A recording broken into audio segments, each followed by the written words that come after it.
July 9, 1943.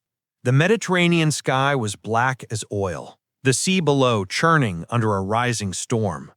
Lightning flickered far to the north, illuminating the silhouettes of more than 3,000 aircraft rumbling eastward in tight formation.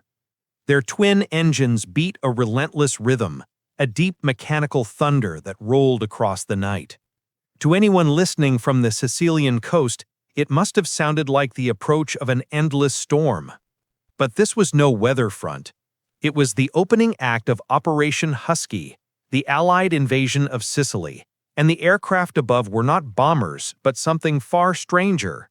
C-47 sky trains, the unarmed workhorses of the Allied air fleet. Inside each plane, dozens of paratroopers sat in tense silence. Men from the U.S. 82nd Airborne Division and Britain's 1st Airborne Division. Faces streaked with camouflage, rifles strapped between their knees, parachutes heavy on their backs. The air stank of oil, sweat, and nervous anticipation. Outside, rain pelted the metal fuselage. Every jolt of turbulence made the aircraft groan. A red light glowed above the door, bathing the cabin in an eerie crimson hue. The men's eyes were fixed on it. When it turned green, they would leap into darkness, into history. Hours earlier, far behind enemy lines, German officers at their command posts had laughed when reports came of slow American transports approaching from the south. To them, the Douglas C-47 was a flying joke, a converted civilian airliner with no armor, no guns, and no chance of survival in a real battle. Luftwaffe pilots mockingly called it the Luftkuh, the air cow. A single Messerschmitt, one German ace boasted, can scatter a whole herd. Even within Allied ranks, not everyone had faith. Some planners feared the mission was suicidal, to send thousands of unarmed transports through storm winds and enemy flak in the dead of night. But the logic was simple and daring. If the C-47s could deliver their cargo of paratroopers, the invasion of Sicily could succeed before the first amphibious landing even began. The aircraft themselves were nothing extraordinary at first glance. The C-47 was the military cousin of the Douglas DC-3, the pre-war commercial airliner that had revolutionized civilian flight. Its twin Pratt & Whitney R-1830 engines could push it just over 230 miles per hour, hardly impressive by fighter standards. But what the C-47 lacked in speed, it made up for in reliability.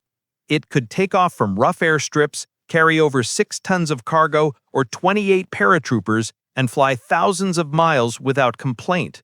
It was, as one engineer called it, the airplane that just refused to quit. For the men inside, those nights felt endless. The windstorms howled across the fuselage, shaking every rivet. Pilots fought to keep their formations tight, flying through sheets of rain so thick they could barely see the wingtips of the planes beside them. Radio silence was absolute. Navigation depended on dead reckoning and the faint glow of the sea below. "We flew blind," one C-47 pilot later recalled. "You couldn't see anything but lightning and fear." Below, the Sicilian coast waited, guarded by Axis anti-aircraft batteries, Italian garrisons, and seasoned German paratroopers of the Hermann Göring Division. They had been told that no large-scale airborne operation could cross the Mediterranean. Their confidence would vanish within hours. As the clock neared midnight, the lead formations reached the southern shore. Thunder rolled across the sea, not from the storm, but from the engines of thousands of aircraft converging over a single island. Anti-aircraft guns opened fire. The night erupted into chaos. Tracers sliced the sky. Shells burst around the incoming waves of sky trains, their thin aluminum hulls hammering against the fragments. One C-47 exploded in a burst of orange fire. Another spiraled into the sea, but the others pressed on. Inside the planes, the paratroopers waited for the order. The green light flicked on. The jumpmasters shouted, "Go! Go! Go!" And one by one, men hurled themselves into the storm. The wind tore at their uniforms as they dropped into the darkness. Within minutes, the skies above Sicily bloomed with hundreds of white canopies, glowing faintly in the lightning flashes. The wind scattered them for miles. Some units landed near their objectives, others dozens of kilometers away. A few plunged into flooded fields or the sea. Yet the effect was extraordinary. Across the island, German and Italian commanders were overwhelmed by reports, enemy paratroopers everywhere, roads blocked, bridges blown. In truth, only a few thousand Allied soldiers had landed, but they had turned confusion into a weapon. By dawn, as the storm cleared and the first amphibious landings began on Sicily's southern beaches, the island was in chaos. Axis defenses were splintered, communication lines were cut, convoys were ambushed by small groups of paratroopers appearing seemingly out of nowhere. The Luftwaffe scrambled to find the airborne invasion they believed numbered in the tens of thousands. On the beaches below, the first American soldiers to land at Gela looked up and saw the sky littered with parachutes. It looked, one Marine said, like God had shaken the heavens and poured out courage. The Germans never laughed at the C-47 again. The slow cargo cow had crossed a storm, dodged fire, and dropped an army behind their lines, all in one night. For the men who flew them, the memory would last forever. The roar of engines, the flash of flak, the sight of paratroopers disappearing into the lightning. It was the night the sky turned to thunder, and the C-47 Skytrain proved that sometimes even the most humble machine can change the course of history. Long before it became the iron backbone of Allied airborne warfare, the Douglas C-47 Skytrain began its life in peace. In the mid-1930s, the Douglas Aircraft Company had unveiled the DC-3, a gleaming aluminum marvel that transformed commercial aviation. It was fast, reliable, and luxurious, capable of crossing the United States with only 3 refueling stops. Before the DC-3, air travel had been a risky novelty for the rich. After its debut, it became an industry. In 1936, American Airlines called it the plane that made air travel possible for the people. What no one could have predicted was that this civilian airliner would one day carry armies into battle. When war began in Europe in 1939, the U.S. Army Air Corps realized it lacked a transport aircraft that could move men and materiel efficiently over long distances. Cargo operations relied on patched-together bombers or twin-engine prototypes that broke down as often as they flew. Watching the German Blitzkrieg sweep across Europe, supplied by Luftwaffe transports like the Junkers Ju-52, American strategists saw the future of war in logistics. They turned to the one company that already knew how to build aircraft tough enough to survive daily use: Douglas. In September 1940, the Army ordered the first military version of the DC-3, the designation C-47 Skytrain. It wasn't glamorous and it wasn't fast, but it was built to work.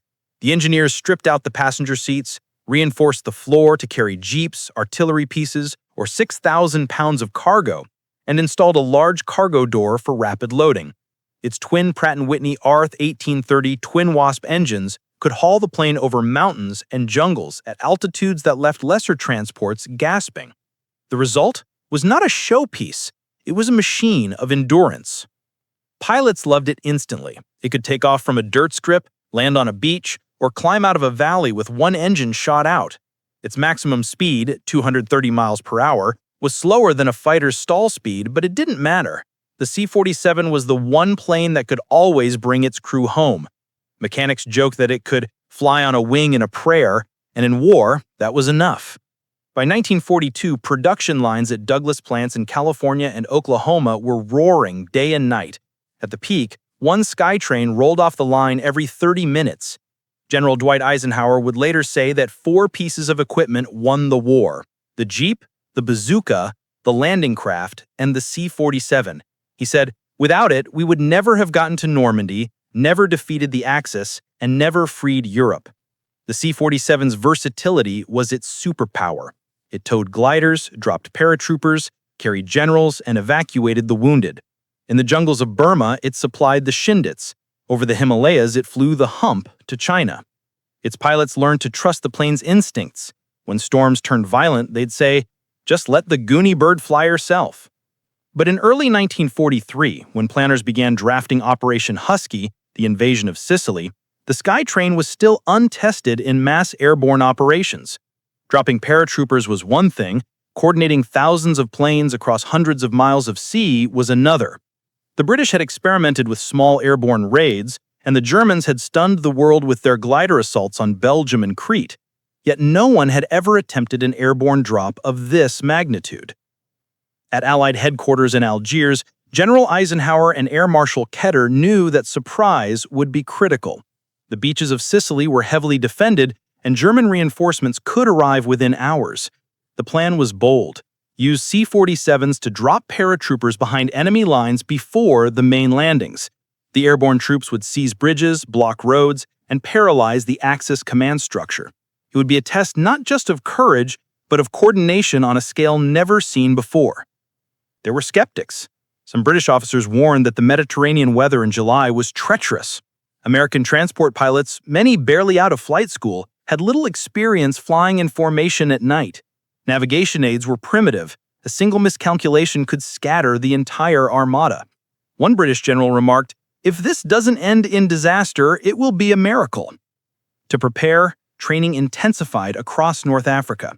In Tunisian airfields, paratroopers of the 82nd Airborne practiced night jumps under flickering flares, while Skytrain pilots rehearsed low-level approaches. Maintenance crews worked around the clock to modify the planes, fitting static lines, radio beacons, and extra fuel tanks. The C-47s were stripped of non-essentials to save weight. Every pilot memorized his route by heart. There would be no radio chatter once airborne. Among those pilots was Captain Charles "Chuck" Stanley of the 316th Troop Carrier Group. He later described the briefing, "We were told we'd take off from Kairouan, cross the Med at 500 feet, and drop the 82nd near Gela. It sounded simple on paper, but when we saw the map, it hit us. We'd be flying 300 miles across open sea, at night, in a thunderstorm, with 20 pounds of TNT on board, and no guns." The crews didn't care. To them, the Skytrain was a friend, a dependable beast that could handle anything the war threw at it. Mechanics painted cartoon mascots and names on the nose: Sugar Puss, Patches, Night Goat. They believed the plane had a soul. In a letter home, one pilot wrote, "She isn't fast, she isn't pretty, but she'll get you there." By the first week of July 1943, hundreds of C-47s lined the dusty runways of Tunisia, engines idling, propellers shimmering in the heat. Pilots reviewed maps and prayed over coffee cups. Paratroopers checked their gear and tightened their harnesses. In the distance, the Mediterranean shimmered like a steel blade. When the order finally came, "Operation Husky is a go," there was no cheer, only a quiet determination.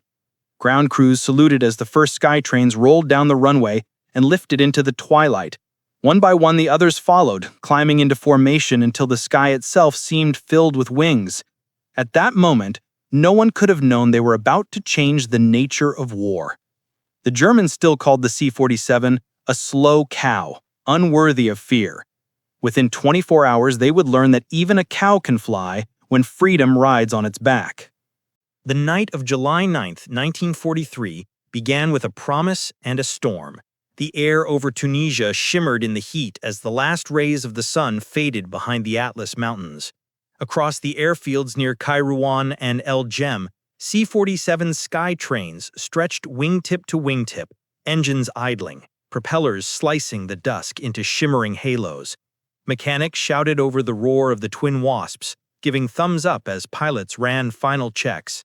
Inside each aircraft, paratroopers of the U.S. 82nd Airborne Division waited in silence, faces blackened with soot, eyes fixed on the red jump light above the door.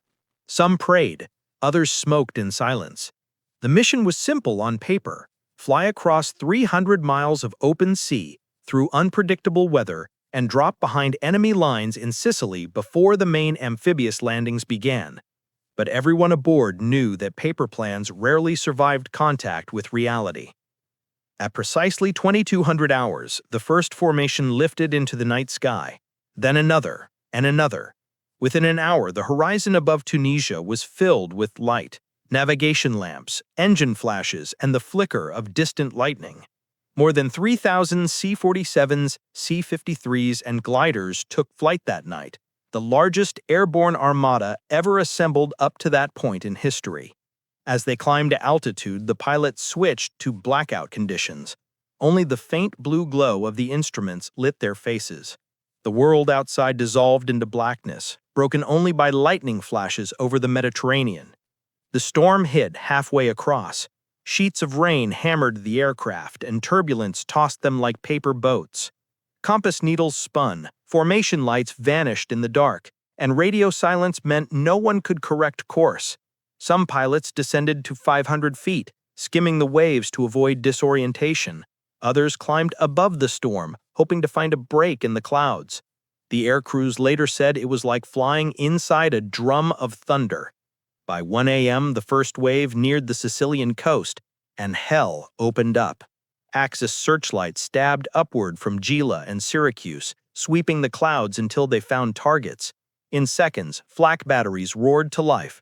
Red and orange tracers tore through the night, streaking past the sky trains in blinding arcs. The sky turned into a deadly kaleidoscope of fire. Pilots jinked, rolled, and dove through the barrage, desperate to maintain heading. One C-47 took a direct hit and exploded in midair, scattering debris that burned as it fell into the sea.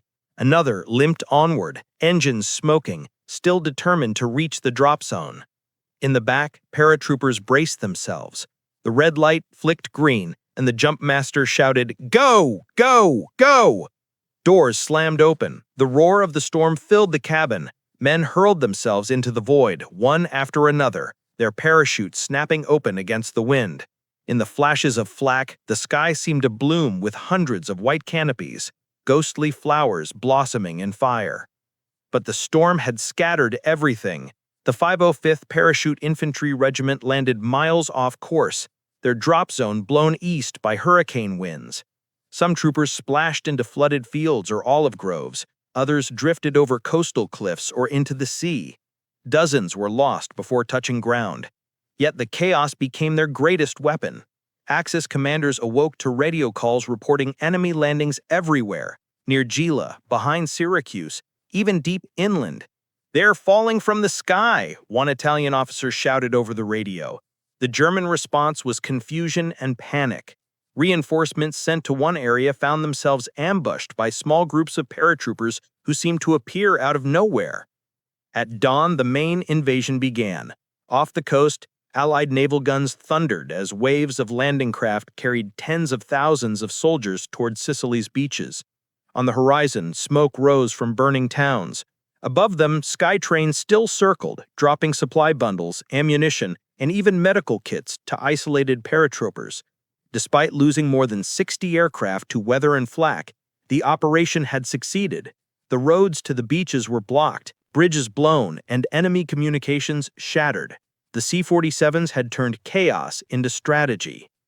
Among the pilots that night was Captain Charles Stanley, who recalled later, "I watched tracers coming up through the clouds like red-hot needles. We lost 2 planes from our squadron, but the rest of us just kept flying. You didn't think about dying, you just thought about getting your boys out the door." On the ground, paratroopers fought like ghosts. They used demolition charges to destroy fuel depots, cut phone lines, and ambush convoys. Some fought for days behind enemy lines until linking up with advancing Allied troops.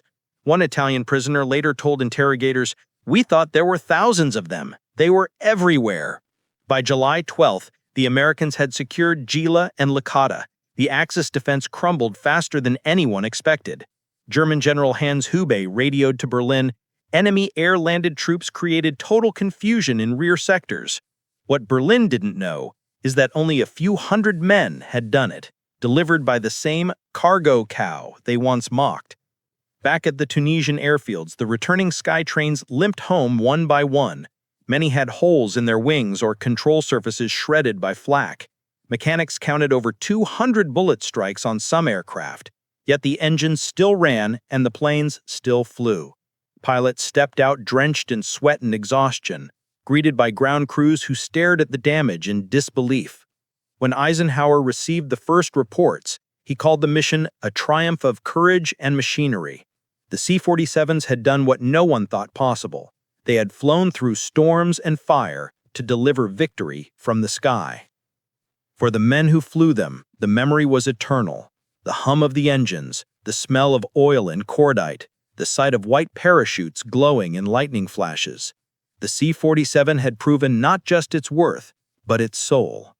That night, the Goonie bird, as the pilots affectionately called it, became more than a transport plane.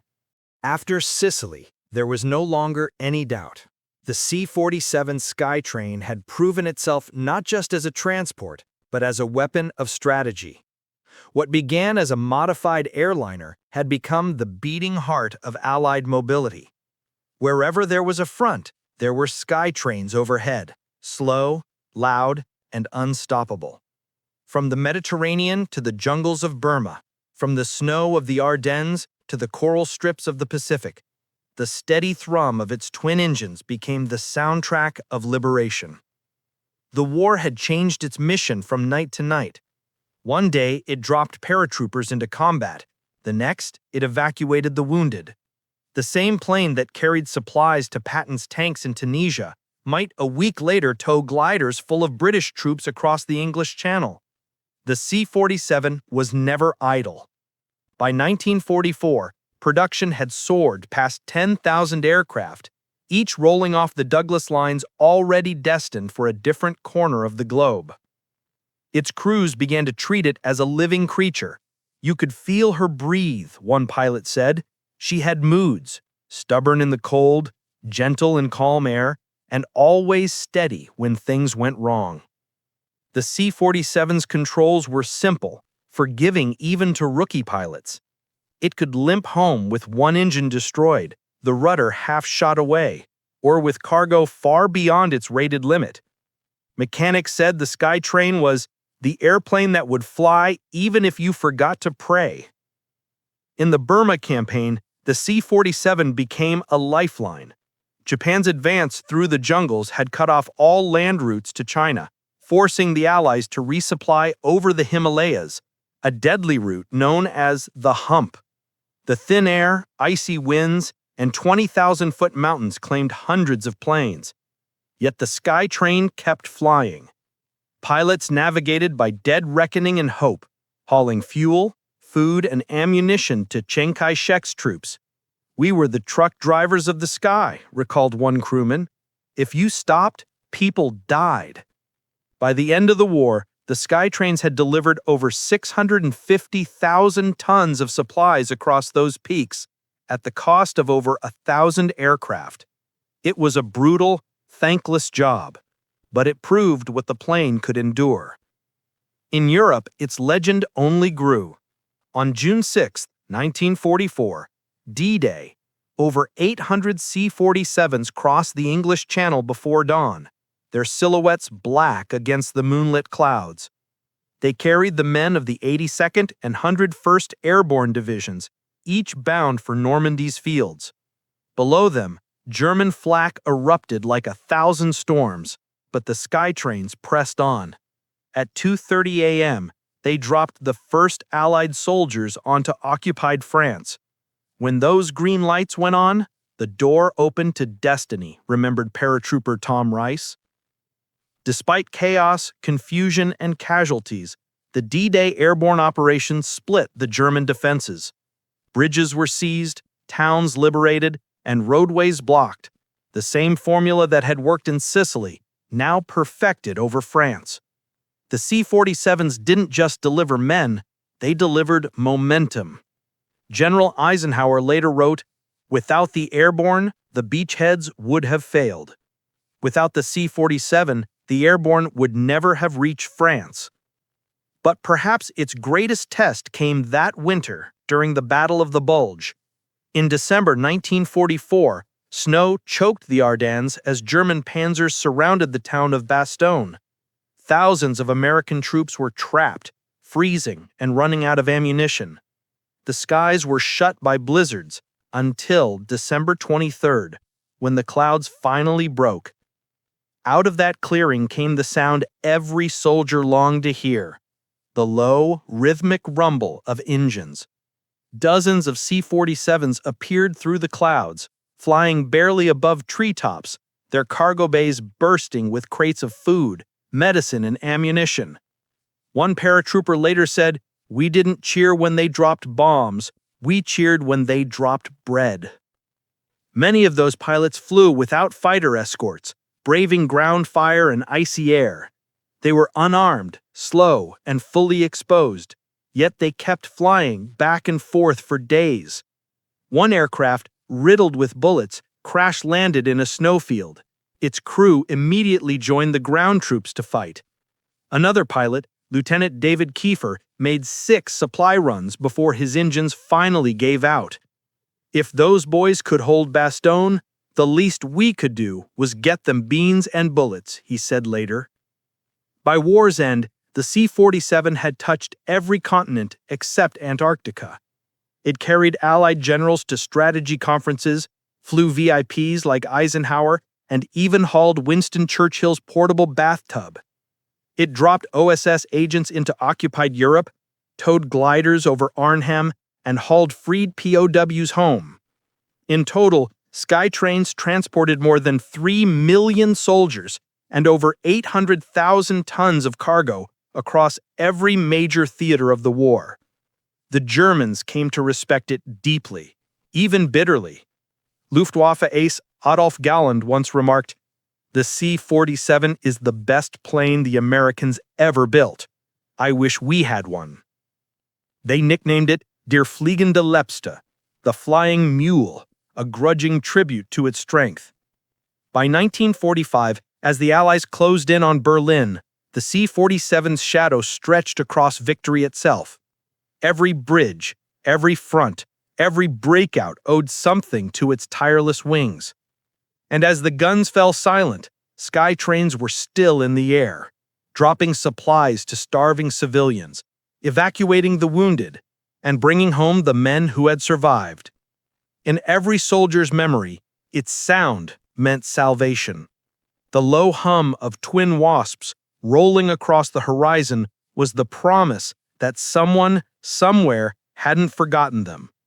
It was never the fastest, never the prettiest, and never the most famous aircraft of the war, but it was the one that never stopped flying.